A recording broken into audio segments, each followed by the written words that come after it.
गिरिडीह के धनवार विधानसभा सीट से एक बड़ी खबर सामने आ रही है। यहां असम के मुख्यमंत्री हेमंता बिस्वा शर्मा और गोड्डा के सांसद निशिकांत दुबे धनवार से निर्दलीय प्रत्याशी निरंजन राय के घर पहुंचे हैं। यहां निरंजन राय के साथ बैठक चल रही है। माना यह जा रहा है कि दोनों जो नेता हैं वो निरंजन राय को मनाने के लिए पहुंचे हैं। बाबूलाल मरांडी के लिए निरंजन राय को मनाया जा रहा है। आपको यह भी बता दें कि बीजेपी के जो झारखंड प्रदेश अध्यक्ष हैं बाबूलाल मरांडी, उनकी प्रतिष्ठा धनवार सीट से दांव पर है। वहीं निर्दलीय उम्मीदवार निरंजन राय ने बीजेपी की टेंशन बढ़ा दी है यहां से दावेदारी पेश करके। ऐसे में अब यहां पर चूंकि निरंजन राय की क्षेत्र में अच्छी पकड़ है, समाजसेवी भी हैं, तो इसको देखते हुए कहीं ना कहीं भाजपा खेमे की ओर से एक बार फिर से मनाने की कवायद की जा रही है। हमारे साथ हमारे वरिष्ठ सहयोगी उदय जुड़े हुए हैं। सीधा उदय का रुख करेंगे। उदय, देखिए, हेमंता बिस्वा और निशिकांत दुबे पहुंचे हैं निरंजन राय के घर।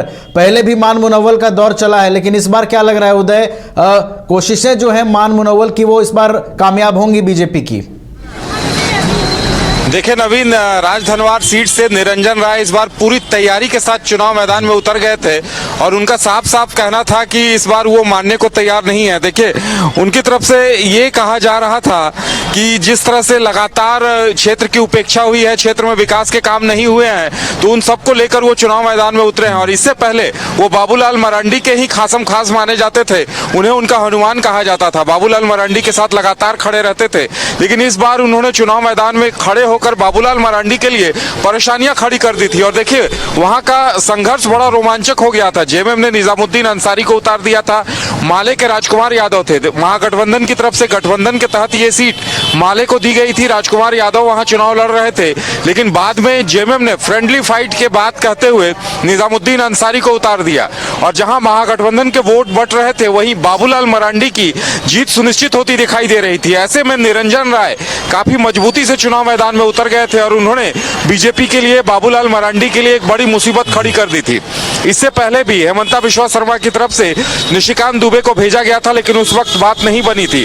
हम एक दिन पहले वहां मौजूद थे, हम पूरे गांव में घूम रहे थे, लोगों के बीच निरंजन राय का अच्छा खासा प्रभाव दिखाई दे रहा था। और शायद यही वजह है कि एक दिन पहले भी वो प्रचार के लिए नहीं निकले थे और अब देखिए दूसरे ही दिन बताया जा रहा है, यानी आज वो तीसरी के पेपलो ब्लॉक में काफी ग्रामीण इलाके में रहते हैं, जहां हेमंता बिस्वा शर्मा और निशिकांत दुबे पहुंच गए हैं। और सबसे बड़ी बात यह है कि अमित शाह की आज राजधनवार में एक जनसभा होनी है।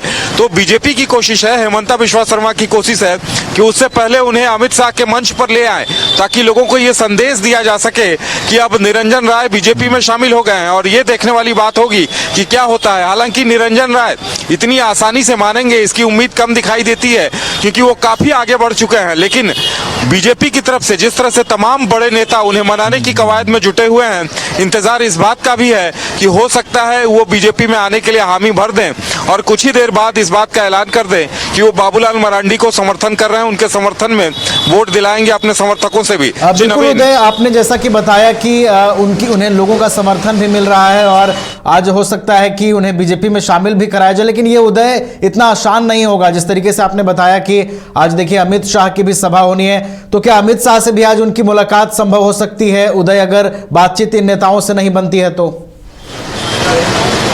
देखिए, सबसे दिलचस्प बात यह है कि निरंजन राय कल भी प्रचार के लिए नहीं निकले थे। परसों तक वो धुआंधार चुनाव प्रचार कर रहे थे, ग्रामीण क्षेत्रों में जा रहे थे, जनसभा कर रहे थे। 12 बजे रात तक उन्होंने प्रचार किया था। लेकिन कल वो घर से नहीं निकले। 2 बजे 2:30 बजे तक हम उनके साथ मौजूद थे, लेकिन वो इन्हीं मंथन में लगे हुए थे कि उन्हें करना क्या है। लगता है उन्हें ये मैसेज आ रहा था, संदेश आ रहा था। और देखिए, वो राजधनवार से काफी ग्रामीण इलाके में है, पहाड़ियों के बीच में उनका इकलौता एक घर है, काफी बियाबान इलाके में, और वहां पे हेमंता बिस्वा शर्मा पहुंच गए हैं। और अब उनकी कोशिश यही है, हेमंता बिस्वा शर्मा और निशिकांत दुबे की, कि उन्हें मना लिया जाए और अमित शाह के मंच पर लाया जाए और वहां से बाबूलाल मरांडी के समर्थन करने की घोषणा करा दी जाए। हालांकि वो चुनाव मैदान में है और अब नाम वापसी का वक्त भी खत्म हो चुका है, लेकिन वो इतना जरूर कर सकते हैं कि अपने समर्थकों से ये कह सकते हैं कि आप सभी बाबूलाल मरांडी को वोट करें, बीजेपी को वोट करें। और अब बीजेपी की कोशिश यही है, तो इंतजार इस बात का है। देखिए, लगभग आधे घंटे 45 मिनट हो चुके हैं, मंथन लगातार चल रहा है। बीजेपी के तमाम आला नेता उनके आवास पर बैठे हुए हैं। इससे पहले जब निशिकांत दुबे गए थे तो उन्होंने कह दिया था कि बहुत देर हो गई है, अब हम कदम वापस नहीं खींच सकते। उनकी भी कोई ना कोई नाराजगी है बीजेपी से या बाबूलाल मरांडी से। और अब देखिए आसाम के मुख्यमंत्री खुद पहुंचे हुए हैं, अमित शाह थोड़ी देर में राजधनवार पहुंचने वाले हैं। अब सबकी नजरें इस बात पर टिकी हुई है कि निरंजन राय क्या फैसला लेते हैं। और जहां तक मेरी राय, मुझे लगता है कि निरंजन राय पर जिस तरह से बीजेपी के नेताओं की मनाने की कोशिश हो रही है, उम्मीद है वो मान जाएंगे। चलिए, तो उम्मीद है कि वो मान जाएंगे। दूसरे चरण के मतदान में 3 दिन का वक्त शेष रह गया है। निरंजन राय को मनाने की तमाम जो कोशिशें हैं वो की जा रही हैं। फिलहाल हिमंता बिस्वा शर्मा और गोड्डा के सांसद उनके घर पहुंचे हैं, उन्हें मनाने की तमाम कवायद की जा रही है। बहुत बहुत फिलहाल आपका धन्यवाद उदय, हमारे साथ जुड़ने के लिए, तमाम जानकारियों के लिए।